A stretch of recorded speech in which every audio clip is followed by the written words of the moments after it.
గుజరాత్లోని అహ్మదాబాద్లో తీవ్ర విషాదం చోటు చేసుకుంది. ఎయిర్ ఇండియా విమాన ప్రమాదంలో రాజస్థాన్కు చెందిన 10 మంది వ్యక్తులు ప్రాణాలు కోల్పోయారు. మృతుల్లో వృత్తిరీత్యా లండన్లో స్థిరపడేందుకు వెళుతున్న ఒక వైద్యుల కుటుంబం కూడా ఉండడం అందరినీ కలిచివేస్తోంది. ఈ దుర్ఘటనతో ఆ కుటుంబ సభ్యులు, బంధువుల ఇళ్లలో విషాద ఛాయలు అలుముకున్నాయి. డాక్టర్ ప్రతీక్ జోషి, ఆయన భార్య డాక్టర్ కోమి వ్యాస్ తమ ముగ్గురు పిల్లలు మిరాయా, నకుల్, ప్రద్యుత్లతో కలిసి లండన్లో కొత్త జీవితాన్ని ప్రారంభించాలని ప్రయాణమయ్యారు. వృత్తిపరమైన ఉన్నతి కోసం, పిల్లల భవిష్యత్తు కోసం వారు ఈ నిర్ణయం తీసుకున్నారు. అయితే వారు ప్రయాణిస్తున్న ఎయిర్ ఇండియా విమానం అహ్మదాబాద్ వద్ద ప్రమాదానికి గురైంది.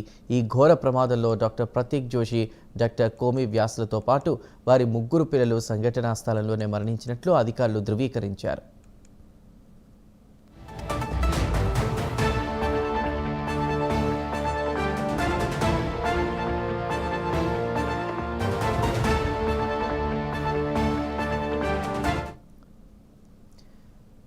ఈ విమాన ప్రమాదంలో వీరి కుటుంబంతో పాటు రాజస్థాన్కు చెందిన మరో 5గురు కూడా మృతి చెందారని సమాచారం. ఉన్నతమైన భవిష్యత్తు కోసం కన్న కలలు కళ్ల ముందే ఆవిరైపోవడం, కుటుంబం మొత్తం కూడా ఈ ప్రమాదంలో బలి కావడం తీవ్ర ఆవేదనకు గురిచేస్తోంది.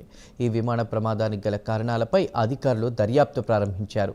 ఈ ఘటనపై పలువురు ప్రముఖులు తీవ్ర దిగ్భ్రాంతి వ్యక్తం చేశారు. మృతుల కుటుంబాలకు తమ ప్రగాఢ సానుభూతి తెలిపారు.